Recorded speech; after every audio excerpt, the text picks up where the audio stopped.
Well, since we're not Hashem, we can't go into his mind, but we can get to know him. How? He wrote a love letter. It's called Torah. And in the Torah, he wrote everything he wants you to know about him.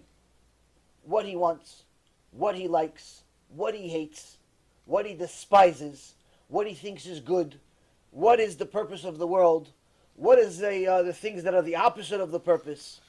So for example, HaKadosh Baruch Hu says in this week's parasha, this week's Torah portion, Kedoshim tiyu ki kadosh ani.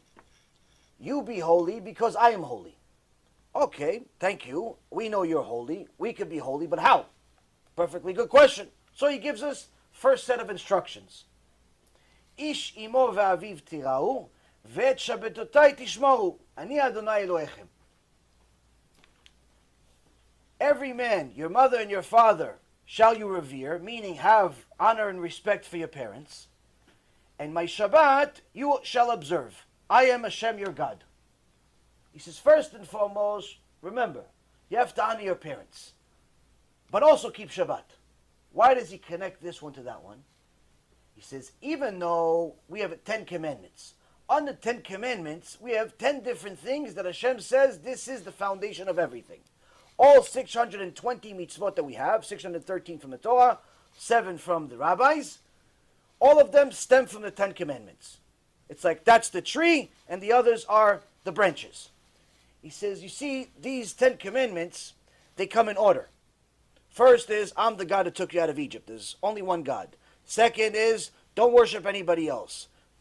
Don't go to Buddha. Don't do Reiki. Don't go to Christianity where they have 3 gods. Don't go to some guy that says that he's the prophet and you have to believe in him in order to get to God, like Muhammad. None of that stuff. You speak to me directly.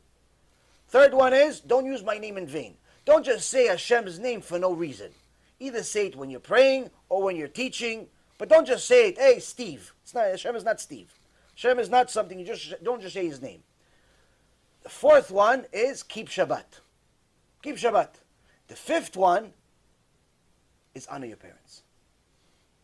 Why? Why is the fifth one? What's the order all about? After that, it's murder. Don't murder. And don't steal. And don't be jealous.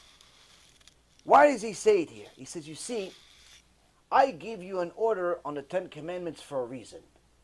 The first 3 are obvious. I want you to know I'm the only God. Why? Because if you think there's more than one God, then all bets are off. We have no relationship. If you use my name in vain, you don't respect me, you don't respect me as a God, then we don't have a relationship. If you worship an idol, we have no relationship. So as long as you got the first 3, we're good. Now, okay, what do? Keep Shabbat. And then honor your parents also. Why that order?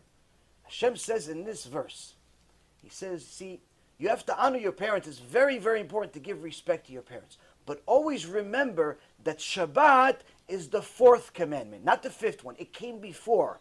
Meaning that if your parents tell you, honey, do me a favor, go to the store for me on Shabbat, even though you're obligated to honor your parents, you're not allowed to listen to them. Why? Because if they tell you to violate Shabbat or any part of the Torah, you're not allowed to listen to them. In fact, honoring them, in that case, would be not listening to them.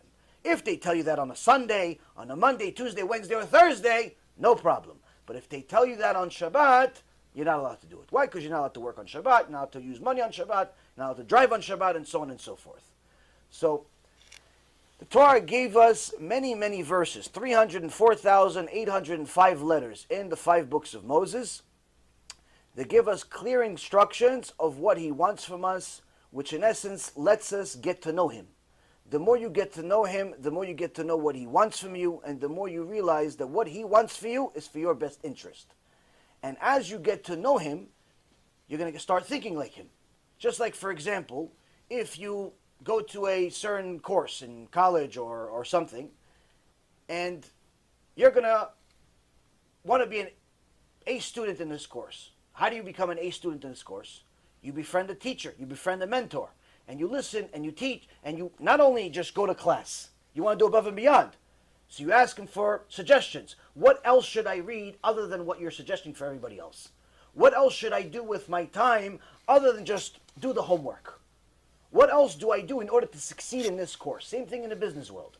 If you ever want to succeed in the business world, you want to get yourself a mentor. Work for somebody that is going to almost be like a second father to you. He's going to tell you, listen, kid, I know you're only in the mailroom, but if you want to be CEO one day, make sure you wake up early and you go to sleep late. Why?